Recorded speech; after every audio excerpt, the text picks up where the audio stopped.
Salam jumpa pemirsa seputar Nabire dan kabar Papua Tengah.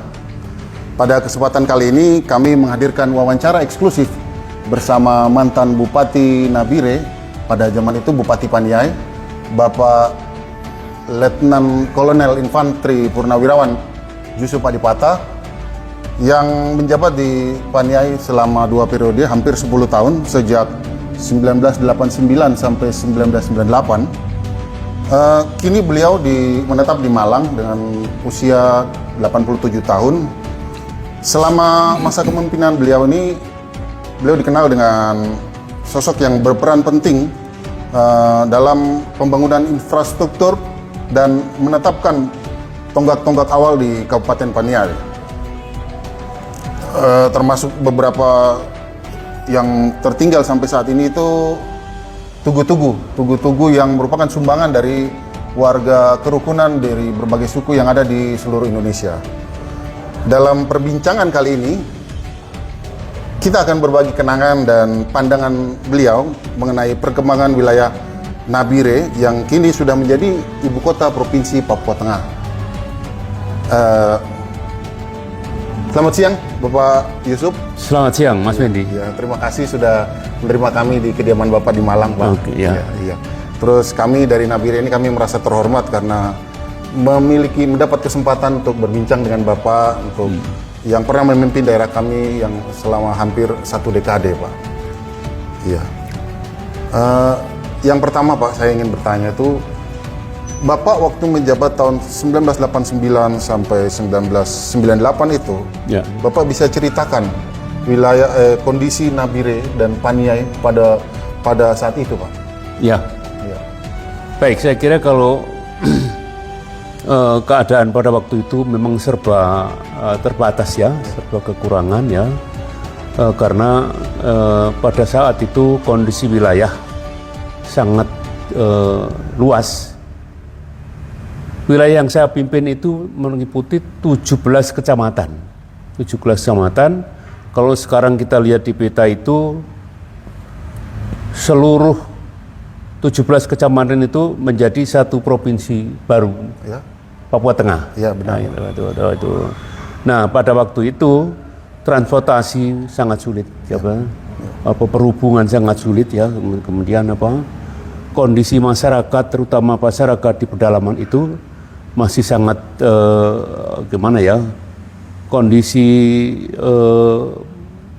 sumber daya manusianya sangat rendah. Ya. Begitu juga kondisi daripada aparat pada waktu itu juga saya nilai masih belum maksimal lah, ya. Sehingga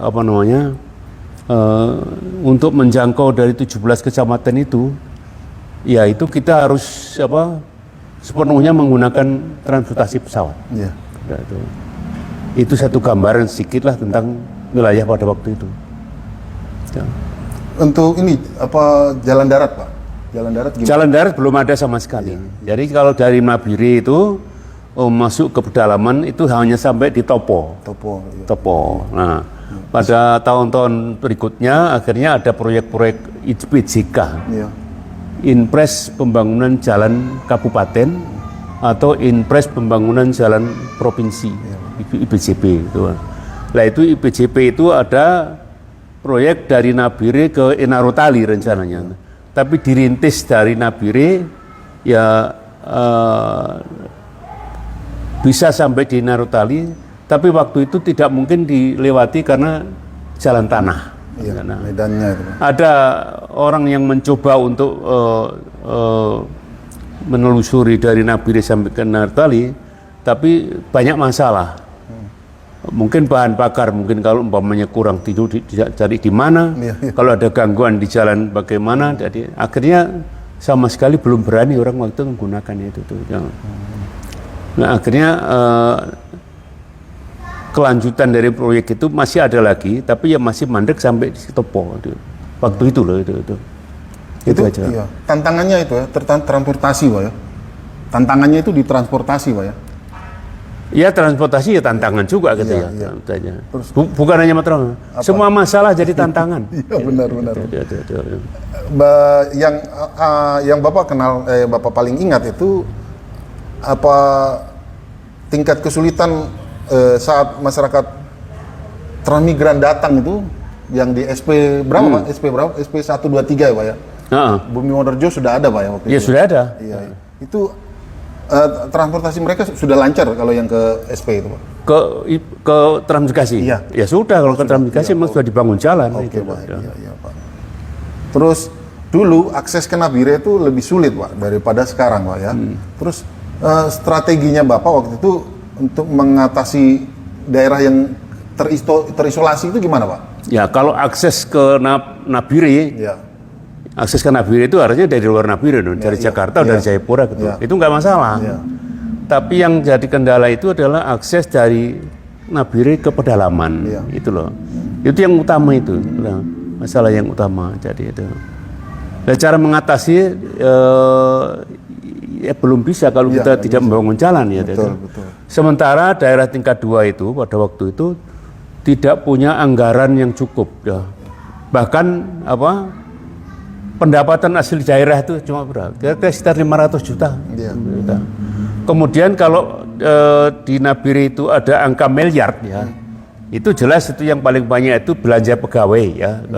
Kemudian kalau ada proyek-proyek Inpres itu baru ada angka miliar gitu. Itu keadaan pada waktu itu. Nah, sedangkan kalau mengandalkan dari pendapatan daerah, kita tidak bisa berbuat apa-apa saya sendiri. Di samping itu ya, sistem pembangunan pada waktu itu sifatnya berpusat. Bottom apa namanya itu? Dari top pusat, down. Top down, benar Pak. Top down. Sama sekali tidak ada bottom up, tidak ada, tidak bisa. Nah, kita tidak bisa Pak. Jadi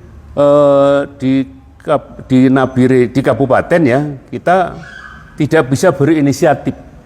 Artinya kita mau bikin program apa, andalannya apa kalau tidak ada anggaran. Nah, semua bangunan yang ada di daerah Nabire itu biasanya disupport dari anggaran dari sektoral.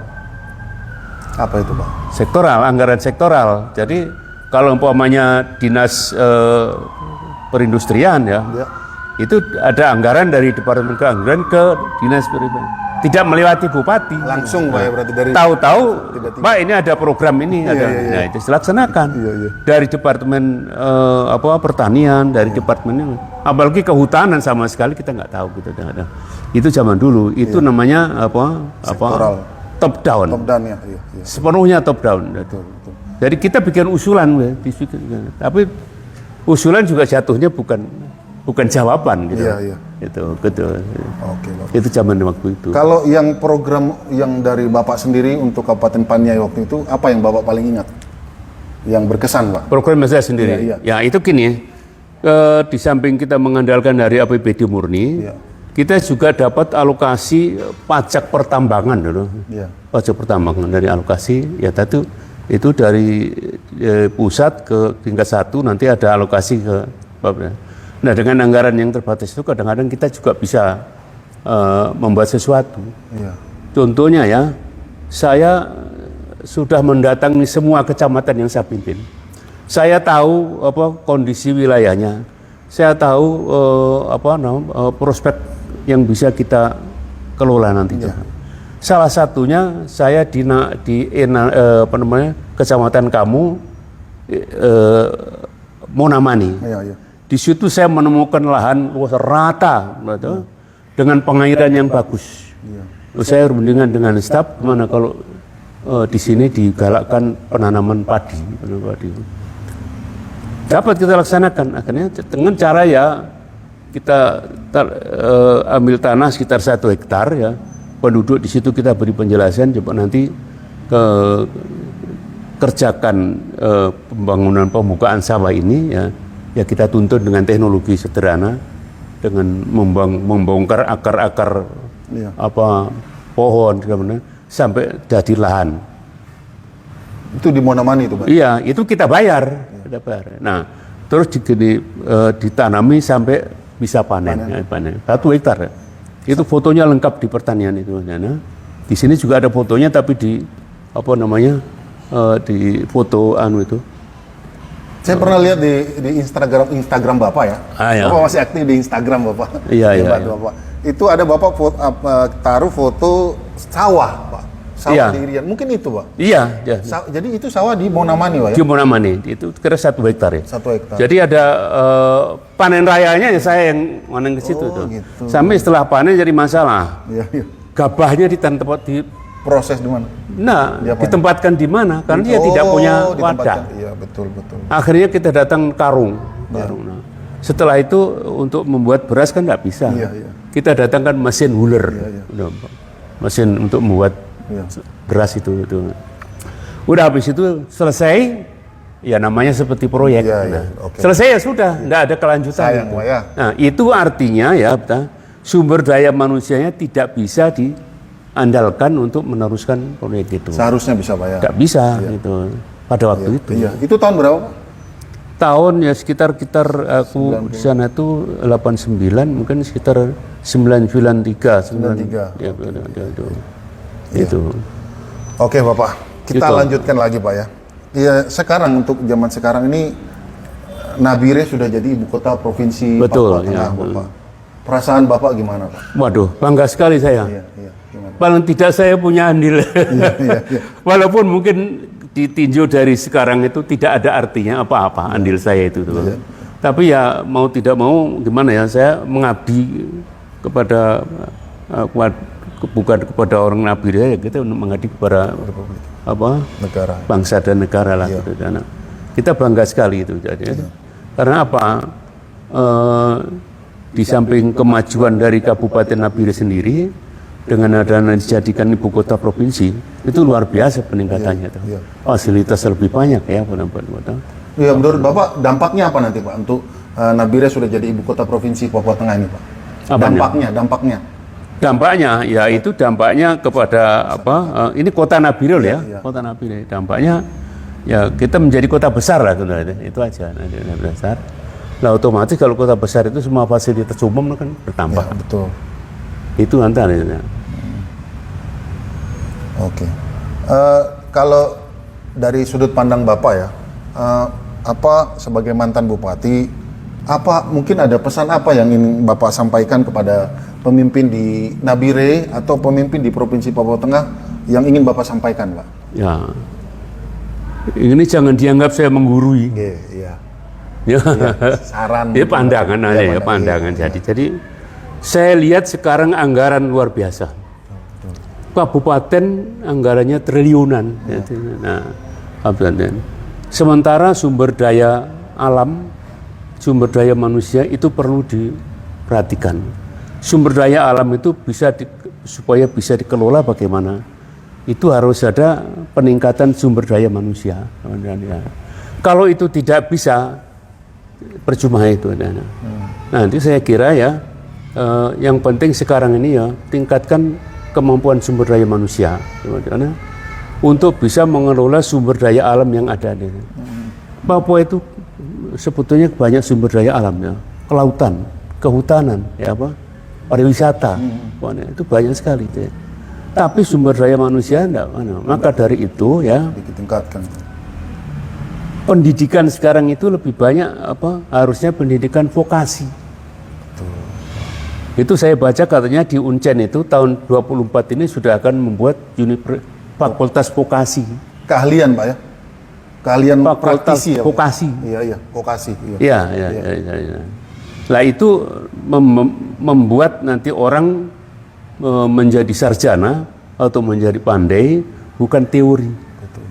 Tapi terapan lah. Aplikatif ya. Itu. Jadi kalau itu bisa dilaksanakan, itu seimbang nanti jadinya. Jadi sumber daya alamnya banyak ya, sumber daya manusianya cukup bisa diandalkan, biayanya ada besar.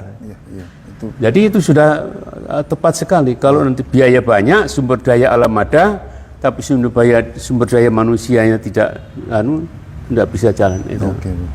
Jadi pendidikan vokasi itu penting. Pak, pesan Bapak lagi untuk generasi muda Papua yang ingin berkarya untuk daerahnya, Pak. Pesannya apa, Pak? Pesan. pesan untuk generasi muda Papua. Itu ya. Nah itu ya. Etos kerja. Jadi yang sekarang itu tidak tambah itu etos kerja. Kalau umpamanya nanti dari lulusan vokasi, apakah itu tingkat SMK atau D1 atau D3 sampai sarjana itu tetap pikirannya itu pikiran teoritis, udah cuma saja. Ya. Jadi harus diikuti orang berpendidikan vokasi, tapi ditambah dengan etos kerja. Betul. Etos kerja itu kerja keras, Ya. dedikasi dan semangat gitu loh. Jadi itu kuncinya. Kalau itu ndak ada etos kerja, ndak ada yang bisa dilaksanakan gitu loh. Ya. Nggak akan ada hasilnya, percuma. Anggarannya sekian banyak itu nanti mubazir. Iya. Gitu. Oke. Jadi sekarang itu satu kesempatan luar biasa. Betul. Anggaran banyak ya, pendidikan sudah ada, ya, sumber dayanya, alamnya ada. Itu pendapat saya lah. Oke, Gitu. oke, Bapak. Jadi pemanfaatan anggaran yang setepat-tepatnya itu. Harapan Bapak sendiri untuk masa depan Nabire dan Papua Tengah secara umum ke depan ini gimana Pak? Harapannya Bapak? Masa depan, ya harapannya ya kesejahteraan rakyat, kesejahteraan rakyat dipenuhi, ya, kemudian akses yang perlu Fasilitas Pak? terutama transportasi informasi itu perlu digalakkan itu. Jadi harapan ada visinya bagaimana itu, visinya. Ya. Oke Bapak. Ya. Sudah Bapak. Terima kasih Bapak untuk waktu dan kesempatan yang sudah diberikan. Ya. Semoga Bapak sehat selalu dan Bapak tetap menjadi inspirasi kami di Nabire di Papua Tengah ini Bapak. Iya. Baik pemirsa, demikian tadi wawancara eksklusif kami bersama Bapak Yusuf Adipata. Beliau adalah mantan Bupati Paniai selama hampir 10 tahun. Dari semenjak 1989 sampai 1998. Semoga apa yang kita dengar hari ini dan pesan beliau menjadi inspirasi bagi kita semua untuk tetap dan terus membangun Nabire dan Papua Tengah ke depan. Terima kasih telah menyaksikan program kami di seputar Nabire dan kabar Papua Tengah. Sampai jumpa di program selanjutnya. Ya. Makasih Pak ya. Ya.